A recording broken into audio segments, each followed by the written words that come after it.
Olá, semioticistas! Hoje nós falaremos do percurso narrativo. E lembremos que nos vídeos anteriores, nós abordamos o conceito de programa narrativo.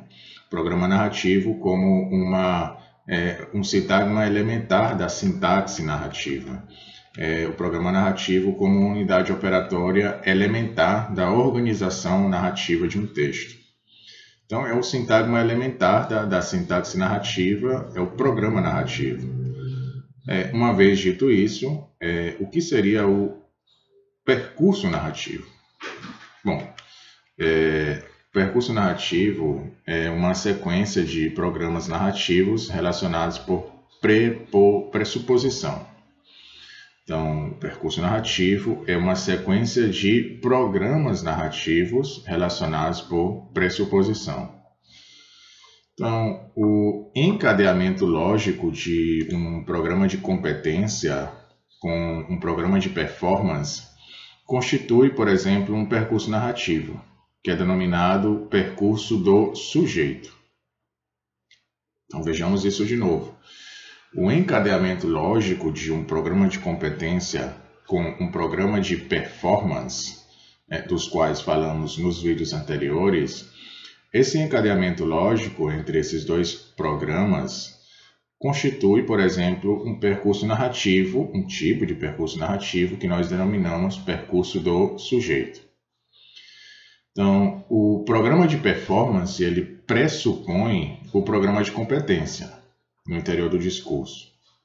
E dessa forma, o programa de competência, voltando aos exemplos que nós vimos analisando, o programa de competência, graças ao qual o personagem Jazão passa a querer e a saber compor, esse programa de competência ele forma, com o programa de performance, de fazer sambas, ele forma o percurso narrativo do sujeito Jazão, no texto que nós já vimos analisando, intitulado Gota d'Água. Então, assim, também os programas de adquisição de competência do gato, no texto também já analisado, o programa de competência de adquisição do gato, que é levado a querer salvar a barata, e a ação de salvamento, esse encadeamento lógico, ele compõe o percurso narrativo do sujeito gato, na fábula que nós já analisamos, intitulada O Gato e a Barata. Bom, então, tá claro, esse encadeamento lógico dos programas de competência, de performance, eles constituem um programa, o percurso narrativo, melhor dito, e nesse caso, especificamente, um tipo de percurso narrativo intitulado ou denominado percurso narrativo do sujeito. Bom, o sujeito de estado, o sujeito do fazer e o objeto, esses três atores, actantes, eles foram caracterizados como actantes sintáticos. O sujeito de estado, o sujeito de fazer e o objeto. Eles foram caracterizados como actantes sintáticos no momento da apresentação do enunciado elementar e do programa narrativo. O que acontece é que os actantes sintáticos, eles redefinem-se no nível do percurso narrativo e tornam-se papéis actanciais. Papéis actanciais. Por exemplo, nos percursos narrativos do sujeito Jazão e do sujeito gato, que foram descritos anteriormente, determinam-se diferentes papéis actanciais, uma vez que os papéis eles não são fixos ou não são estabelecidos de uma vez por todas em cada percurso, mas na verdade eles variam de acordo com o processo ou o progresso narrativo.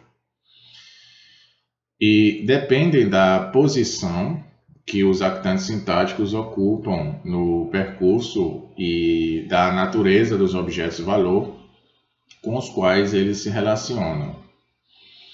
Por exemplo, no percurso do sujeito, no texto intitulado Gota d'Água, Jazão cumpre vários papéis actanciais. Sujeito do não querer e do não saber fazer, né? Que é um sujeito de estado em disjunção com o querer e o saber fazer. Por exemplo, no fragmento que diz: não sabia nada de mulher, nem de samba, e tinha um ponto do medo de olhar para o mundo. Então vejam que ele não queria e não sabia fazer, né? Então o sujeito estava em um estado de disjunção com o objeto valor. São valores modais. Sujeito do querer ser e do querer fazer também, vejam que ele cumpre esse papel actancial de sujeito do querer ser, do querer fazer, quando, por exemplo, ele diz: e mesmo essa ambição que neste momento se volta contra mim, eu te dei por engano, fabriquei energia que não era tua. E também ele cumpre a função do sujeito do saber fazer, sujeito competente para o fazer, né? Sujeito operador ou do fazer que compõe, ele compõe, né? Sujeito realizado pelo fazer e pela obtenção dos valores destinados. Então vejam que o sujeito, o Jazão, ele cumpre vários papéis actanciais.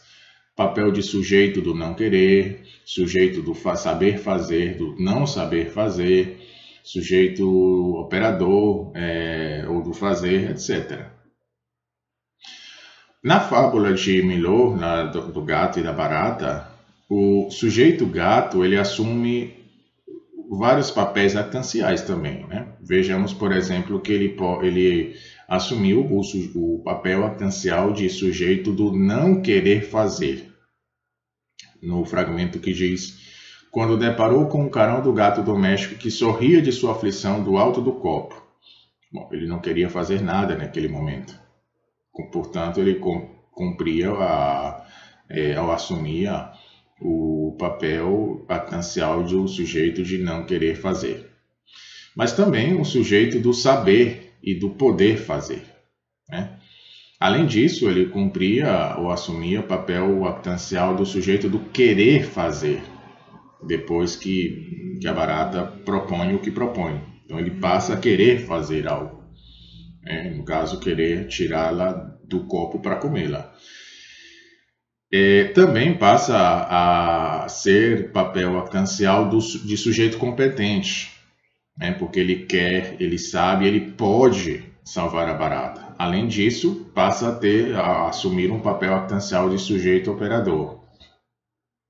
Por exemplo, quando diz que o gato então virou o copo, é ele que opera. Além do mais, de que ele assume a função de sujeito não realizado, porque ele não obtém com a performance o valor objeto, o valor comida que era desejado. Em outras palavras, ele não come a barata, né? Então, se os percursos são definidos pelos encadeamentos dos programas narrativos, então emprega-se para denominá-los a noção de actante funcional. Então, assim, o percurso caracterizado pela sequência lógica de programas de competência e de performance chama-se, como nós já vimos, o percurso do sujeito. E esse sujeito, ele não é mais o sujeito de estado ou o sujeito do fazer, como nós vimos nos programas narrativos. Mas, na verdade, ele é um actante funcional definido por um conjunto variável de papéis actanciais. Correto? E há na caracterização do sujeito algumas determinações mínimas, entre as quais se encontram a de ser o sujeito de estado afetado, de alguma forma, pelo programa de competência, e a de ser o sujeito realizador da performance, ou ao menos competente para realizar essa performance. Os demais papéis actanciais, na verdade, eles farão que o sujeito ele seja diferente em cada texto. Então, nos textos analisados, por exemplo, o Jazão e o gato, eles não cumprem os mesmos papéis actanciais, mas eles são ambos manifestações do actante sujeito em seus respectivos textos, mas em cada um cumpre um papel actancial diferente. Então, O percurso do sujeito ele representa sintaticamente a adquisição pelo sujeito da competência necessária à ação e à execução por ele dessa performance, certo? Então, há diferentes espécies de programas de competência e de programas de performance. E também há maneiras diversas de que esses programas se encadeiem, havendo, por conseguinte, percursos do sujeito diferenciados em cada texto. Então, o percurso do sujeito ele não é o único tipo de percurso encontrado na organização narrativa. Existem, além do percurso do sujeito, 2 outros percursos mais, que é o percurso do destinador manipulador e o percurso do destinador julgador, dos quais falaremos no próximo vídeo.